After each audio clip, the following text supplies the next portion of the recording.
Apa yang harus saya lakukan ketika saya ingin poligami tetapi istri malah ingin minta cerai? Masya Allah.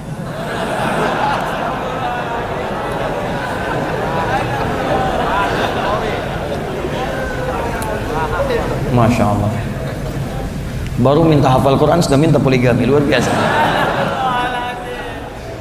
Ya, Quran surah yang keempat ayat yang ketiga gitu kan. Poligami itu bukan keinginan. Kalau ingin, mungkin yakin niscaya setiap bapak-bapak ingin poligami. Kalau cuma keinginan, ya poligami itu sama dengan monogami. Sama-sama bagian dari anjuran. Sama-sama anjuran yang diikat dengan syarat. Jadi monogami pun maaf diikat dengan syarat. Syarat ketentuan berlaku. Belum memenuhi syarat, belum bisa antum menikah. Awas, jangankan poligami, monogami aja ada syaratnya. Belum terpenuhi, syarat belum ada, belum bisa berlaku bagi antum. Demikian juga dengan poligami. Maka biasanya persoalan poligami bukan sekedar persoalan keinginan, tapi persoalan memenuhi persyaratan-persyaratan yang ada. Jika persyaratan sudah terpenuhi di situ, maka diskusi berlangsung dengan istri. Berikan dulu pendidikan, jangan ujuk-ujuk langsung minta menikah. Masuk dulu kepada fikihnya, terangkan dengan bahasa yang halus, dengan bahasa yang lembut, dengan keadaan-keadaan yang ada, terpenuhi keadaannya, tarbiyah berlangsung dulu. Kalau pemahaman sudah ada, pengertian sudah ada, Masya Allah. Jangankan antum yang minta, istri yang nyuruh. Nabi Ibrahim nggak pernah minta Nabi Ibrahim, tapi Sarah yang mengajukan.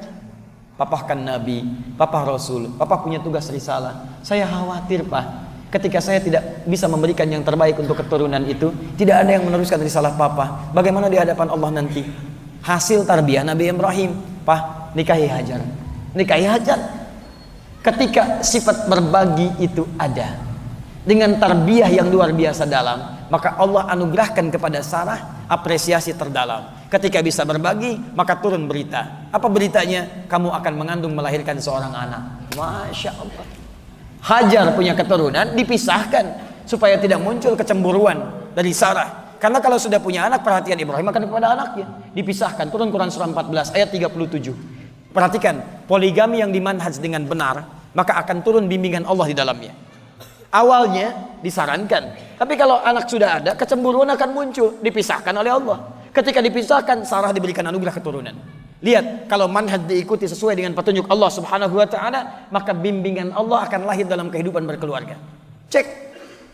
Jadi sekali lagi, bagi antum yang seperti ini, mungkin masalah yang utama bukan istri protes, bukan istri kemudian marah, bukan istri ingin minta cerai. Barangkali istri ingin mendapatkan pendidikan dari antum supaya paham alasan apa yang menjadikan dia mesti berbagi dalam kehidupan. Ingat teman-teman sekalian, membelah hati itu tidak mudah. Ya, belahan jiwa itu tidak mudah. Hal yang paling sulit, amalan paling tinggi bagi seorang perempuan. Karena itulah kemudian butuh tarbiyah juga yang harus disampaikan dari sejak dini.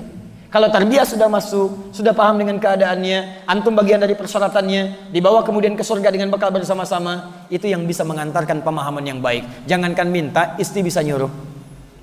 Mah, bukankah cita-cita kita surga? Iya Pak, Masya Allah. Surga mana yang Mama inginkan? Firdaus Pak, Masya Allah. Coba lihat, apakah kehidupan kita sudah seperti penghuni surga Firdaus? Masya Allah. Sudah belum Pak ya? Yuk kita contoh Nabi, yuk kita contoh para sahabat. Kira-kira persyaratan terpenuhi atau tidak? Masya Allah. Mah, pertama, rajin salat. Salatnya khusyuk. Perhatikan baik-baik, qad aflahal mu'minun. Mahi alladzina hum fi salatihim khashi'un. Salatnya khusyuk. Alhamdulillah Pak, kita sudah berusaha yang ini. Alhamdulillah. Anil lagwi mu'ridun. Mah, perhatikan Mah, dari yang sia-sia kita hindari. Apakah kita sudah menghindari yang sia-sia? Sudah Pak. Masya Allah. Lizakati fa'ilun. Mah, zakat Mah, sudah berzakat belum? Belum Pak. Kenapa Mah? Karena belum ada yang dizakati. Ayo kita berusaha. Berusaha sampai kita punya harta, siap untuk menunaikan zakat. Tolong Mama doakan Papa supaya bisa mencari nafkah sampai batas nisab untuk berzakat. Doakan, sukses, hartanya melimpah. Masya Allah Mah, titipan kita begitu luas Mah, luar biasa zakatnya melimpah. Ayo kita rawat Mah, ada anak yatim, ada sekian. Bukankah Mama ingin surganya dekat dengan Rasulullah? Iya Pak, lihat, ana wa kafilul yatimi kahataini fil jannah. Saya dan perawat anak yatim seperti ini di surga. Masya Allah, betul Pak, ayo rawat anak yatim. Banyak anak yatim dirawat, kasih. Pak, Mama kerepotan Pak, anak yatimnya terlampau banyak, mama nggak bisa sendirian merawat. Masya Allah, ada sunnah Nabi mah. Yang dengan sunnah itu, Masya Allah. Oh. Yang dengan sunnah itu mudah mah ke surganya. Bisa kita bagi, merawat anak yatimnya gampang, terus berbaginya nyaman, dan ke surganya bisa bersama-sama dengan keadaan yang paling indah. Apa itu Pak? Ini mah kisahnya. Masya Allah. Ketika anak yatim banyak, turun Al-Quran. Apakah mama siap menunaikan perintah Quran? Harus Pak, kan Quran itu pedoman hidup kita. Masya Allah. Apakah mama mau mengamalkan Quran sesuai petunjuk Nabi? Wajib Pak. Bagaimana bisa mengamalkan Quran tanpa petunjuk Nabi? Namanya mah adalah sunnah berbagi. Harus Pak. Berbagi itu kan bagian dalam kehidupan. Baik. Alhamdulillah. Mama siap? Siap Pak. Baik. Berbagi dengan sesama mama yang lain. Kok begitu Pak? Enggak begitu kan Quran. Sunnah mah hidup berumah tangga itu cuma titipan. Bukan sekedar kita berpasangan saja. Kita itu kan berlomba mah untuk saling berpartner mencari surga.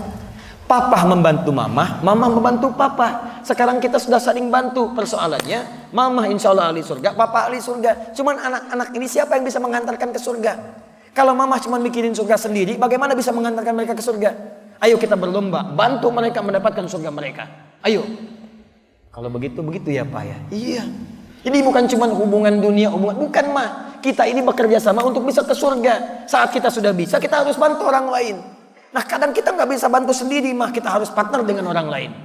Baiklah kalau begitu Pak, insya Allah kasih mama kesempatan istikharah dulu. Silahkan. Kalau bisa kita makmuman aja mah, masya Allah, luar biasa. Ayo mama berdoa, papa aminkan. Kan biasanya papa yang berdoa, mama aminkan. Ya Allah, ya Allah kuatkan saya, amin. Ya Allah beri saya kemampuan, amin. Luar biasa. Jadi masuknya enak. Ini fikih belum ada, persyaratan belum terpenuhi, tiba-tiba datang. Mah, siap-siap ya. Apa sunnah Nabi? Apa? Poligami. Langkahi dulu mayat saya. Ya Allah, mudah-mudahan istri saya meninggal besok. Itu bukan solusi. Bukan solusi. Akhirnya indah yang terjadi. Silahkan cek. Kalau Ustaz, bukankah cenderung ada masalah? Antum jangankan poligami, monogami aja ada masalah. Ada masalah. Di setiap hidup itu punya persoalan. Tapi ingat syarat terpenuhi, ketentuan berlaku, diikuti, itu syarat ada, enak hidupnya. Sudah ya, poligami itu sunnah dipraktekkan, bid'ah dibicarakan ya. Jadi kalau syarat terpenuhi, sudah baik, jalannya bagus, ayo. Tapi antum jangan paksakan yang seperti ini, tarbiyah dulu. Kan hikmah dari pernikahan itu sakinah, ketenangan. Antum kalau cuma paksakan poligami, sakinah hilang, maka hilanglah hikmah kehidupan berumah tangga di situ. Coba lihat, bukankah antum ingin samara, sakinah, mawadah dan rahmah? Istri kedua antum yang ingin dipoligami namanya samara. Tapi yang pertama misalnya tidak samara, nah itu yang repot. Ya ingat baik-baik, sakinah itu diperoleh dengan cara-cara yang baik. Ya, mawadah diperoleh dengan cara-cara yang indah. Rahmah diperoleh dengan cara-cara tarbiyah yang baik. Kalau dikumpulkan ketiganya, maka kehidupan akan semakin nyaman. Masya Allah. Pulang dari sini, bekerja sama yuk.